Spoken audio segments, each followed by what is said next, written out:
Luann Johnson, a former Marine and English literature graduate, is looking for a job as a teacher. She has recently separated from her husband and now lives alone. Her friend Hal Griffith recommends her for the position at Parkmont High School, where he also teaches. Luann interviews with the assistant principal, Carla Nichols, to discuss the vacancy. She is surprised to receive an immediate offer for a full-time job at $24,700 a year to replace Mrs. Greenleach, instead of the part-time position for which she had applied. Tension rises when she discovers that 3 substitute teachers quit within a short period in that very same class. Carla avoids giving a clear explanation, and Hal tries to warn her about what she will face. Luann maintains her optimism and decides not to let his words discourage her.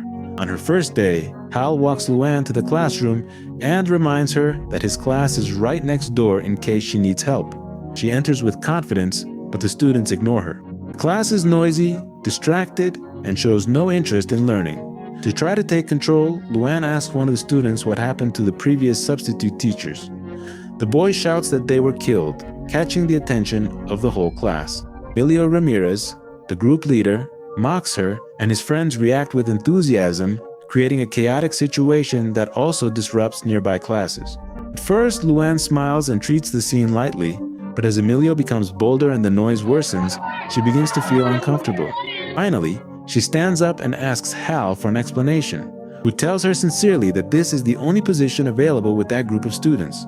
At that moment, Luann understands that she has entered something more than a classroom. She has entered a dangerous environment. She doubts herself and feels frustrated by Hal's casual response, who explains that those kids are intelligent but lack basic academic skills.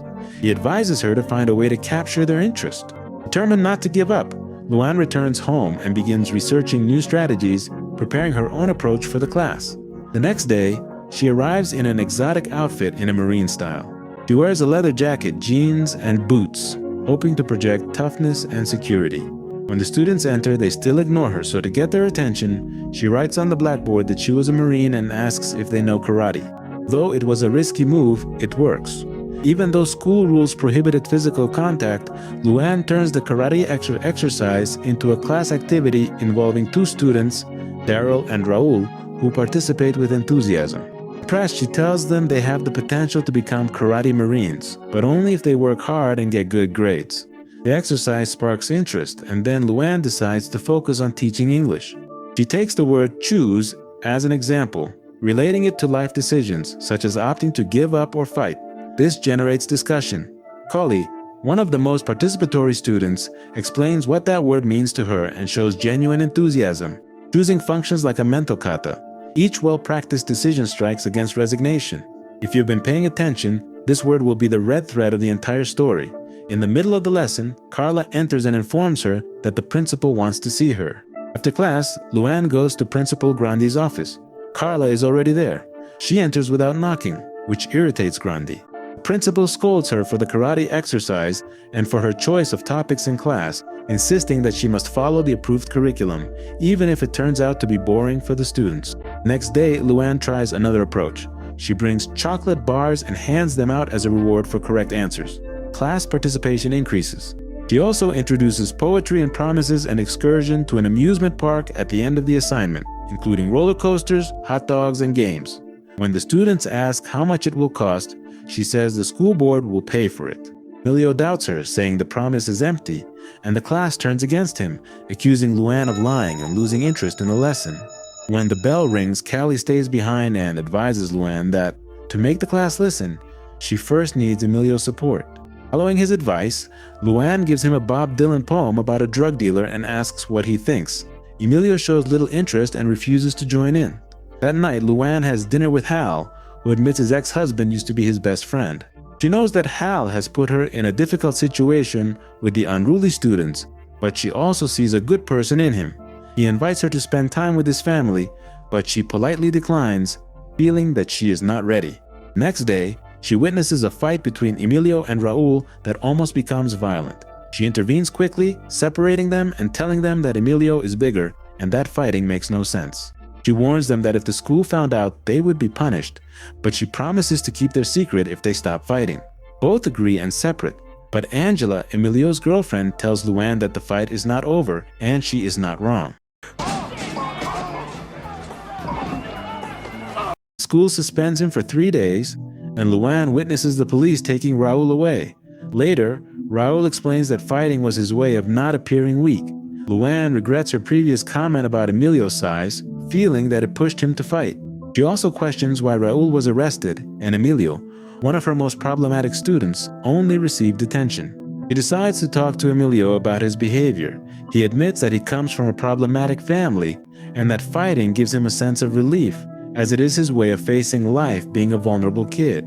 After class, she visits Raul's house to talk to his parents. At first, they blame Raul for the fight. She defends him by saying that he was only protecting himself and that he is one of her favorite students.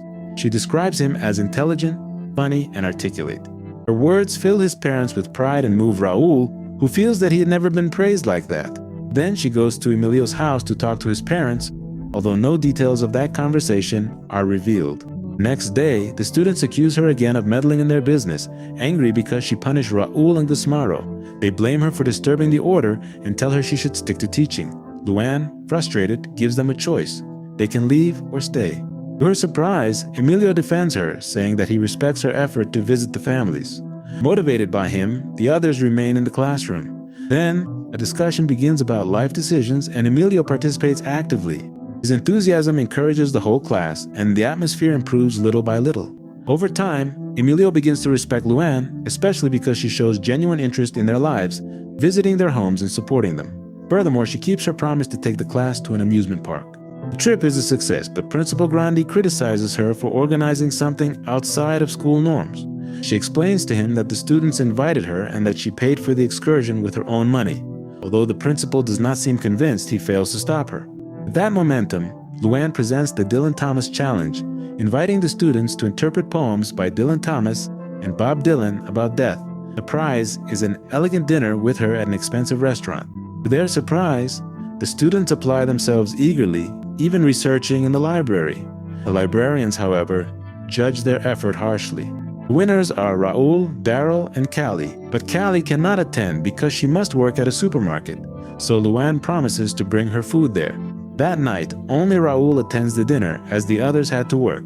Evening turns out to be overwhelming for Raul, but Luann encourages him to order food and maintains a light conversation so that he is comfortable.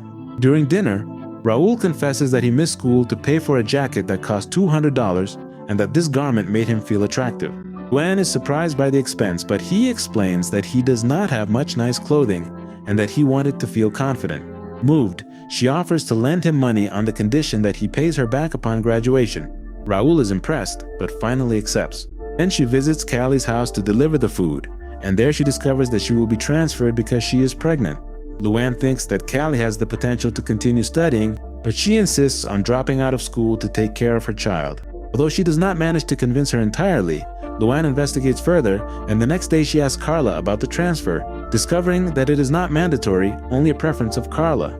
She shares the good news with Callie, but she reacts with little emotion, explaining that her boyfriend pressures her to leave school. Recognizing her situation, Luann speaks privately with her, sharing her own story of an abusive marriage, so that she can see that she also has options. Although Callie says little, it seems that Luann's words have reached her. Every choice clashes with pressure, fear, and love. Who really decides? The school? The partner? The belly? Or her? Over time, Luann's methods begin to change her students' perception of learning. At first, they only wanted rewards for every task, but she teaches them that learning itself is the true reward. The ability to read, think, and understand is a gift. A strong mind must be trained, and every new idea is like a muscle that is exercised. These muscles prepare them to face a difficult world. She reminds them that resilience is their most powerful weapon. Setbacks will not stop them. However, she soon faces another challenge when she visits the house of Daryl and Lionel. Their parents take them out of school, convinced that Luann had ruined their lives with her poems. Grandmother also supports that idea, saying that the boys needed to help pay bills instead of dreaming of being doctors or lawyers. The loss of 3 of her best students breaks Luann's spirit. Teaching becomes much more difficult, but the rest of the class encourages her to move forward. Just as she was regaining her spirits, another crisis arises. Emilio is accused by older students of being a drug dealer and having taken someone else's girlfriend. Now, they threaten him with death. Shortly after, she finds him arguing with Angela in the school courtyard. She tells her that Emilio is carrying a gun because his ex-girlfriend's boyfriend has made threats to him. Both Angela and Luann suggest that he stay at her house for safety. Emilio at first refuses, but then accepts. While he remains at her house, Luann asks him to give her details of the threat, convinced that the school can intervene and send him to a juvenile center, protecting him. She insists that he tell the principal. Emilio listens to her, but says that reporting it would mean they would label him a snitch, and he prefers to kill rather than carry that burden. Luann is horrified, but she does not stop trying to reason with him, reminding him that his life is at stake and that reporting it is the only viable option. Emilio says he will consider it, but that night he disappears without saying a word. The next morning, Luann asks Principal Grandi if he has seen Emilio. He admits he has, but says he kicked him out because he did not knock before entering the office. Frustrated by his indifference, Luann returns to her classroom. Moments later, Carla appears and informs her that they have found Emilio dead, shot to death 3 blocks from the school. She asks her not to tell the students for fear of a riot, but she ignores her request and confesses the truth to them. The students, shocked and sad, do not cause disturbances. They simply feel overwhelmed. Emilio's death leaves Luann desperate, convinced that she has failed as a teacher. She decides to resign, saying that it will be her last year and that she has other plans. However, her students know the truth. Both the loss of Emilio and that of other students have exhausted her emotionally. A few days later, Raul helps Luann pack her things, thanks her for having given him money to buy a jacket, and says that it was the kindest act anyone has ever shown him. She encourages him to keep going in school, telling him that she wants to see him graduate. Raul hesitates, thinking he cannot do it without her, but Luann tells him he is smarter than he thinks and can finish. Other students remind Raul they still need him and want him to lead them to graduation. Although those words give her heart, they do not immediately change her final decision. On her last day, Callie returns to school and joins Luann's class. Raul brought her on purpose, thinking that would convince her to stay.